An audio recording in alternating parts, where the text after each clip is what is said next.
now, this brings us to the return of the living dead.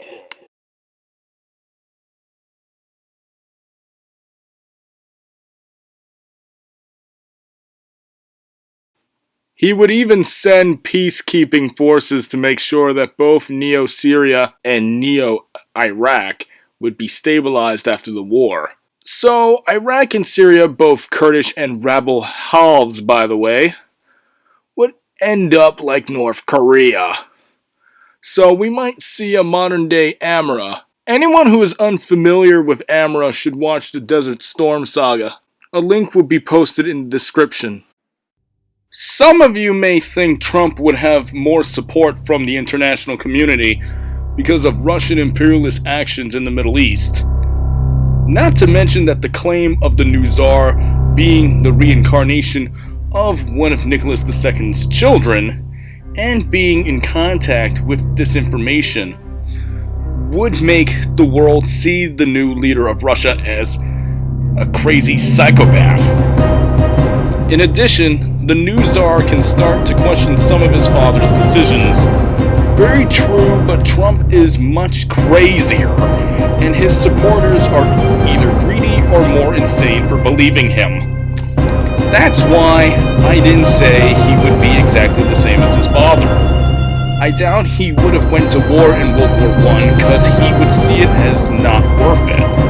I think this Tsar would be daring but wouldn't take every risk he got. If he doesn't get assassinated or die in battle, then he would rule till the late 21st century. The exact year should be 2080 AD, but it's also possible he could abdicate in favor of an heir. My guess for that is 2058 AD. Because of the reincarnation story itself, he would have to be either Buddhist, Hindu, or any pagan practitioner. The Christian Orthodox Church would just see him as a usurping pretender, but some members of the public would respect him for being adaptable and socialist. For how could you know you were reincarnated and not be socialist? Because he's a reincarnate, he would have to forge his own dynasty, which would last by a succession of blood. Murder would be seen as more pointless since the deceased person could be reincarnated no matter what. That's quite the scandal which would lead to another Russian revolution. There would be no democratic or communist restoration for this revolution. Is a war for the crown. No doubt the church would want to establish another Orthodox Tsar to the throne. I believe the reincarnated Tsar would be the better monarch though. My guess is the new Tsar would try to promote religious equilibrium, but that wouldn't be as successful as it sounds, for just saying you're reincarnated would either disprove other religions or the religions that were against it would change their text to state that Yahweh Jehovah Allah is the cause for reincarnation. Now let's assume he somehow defeated the Abrahamic radicals in the Russian Crusade. Then Tsarist Russia would be a force to be reckoned with. Their official religion would actually be converted to Buddhism, with Hinduism and Shintoism being permitted, while the neo-pagan faiths would just be absorbed into one of the larger faiths, but there would be no protests because of similar values. Now let's take a look into the Tsar's personal life a little more. Once this war has been dealt with, everyone would be concerned with the idea of preserving the new dynasty. So the question is, who would the Tsar take as his bride? Despite him making it legal for royals and commoners to marry, people would be split.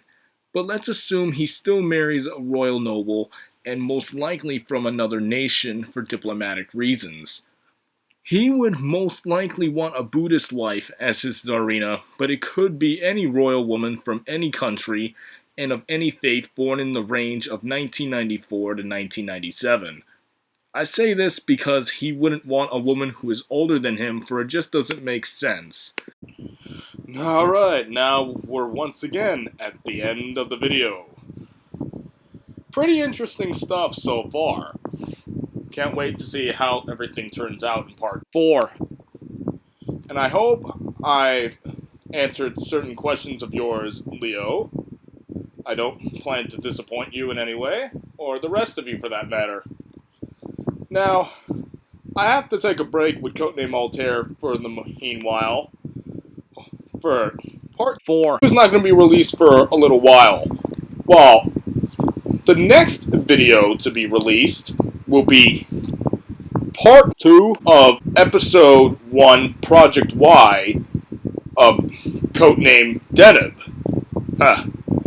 It's time we brought that show back from the grave.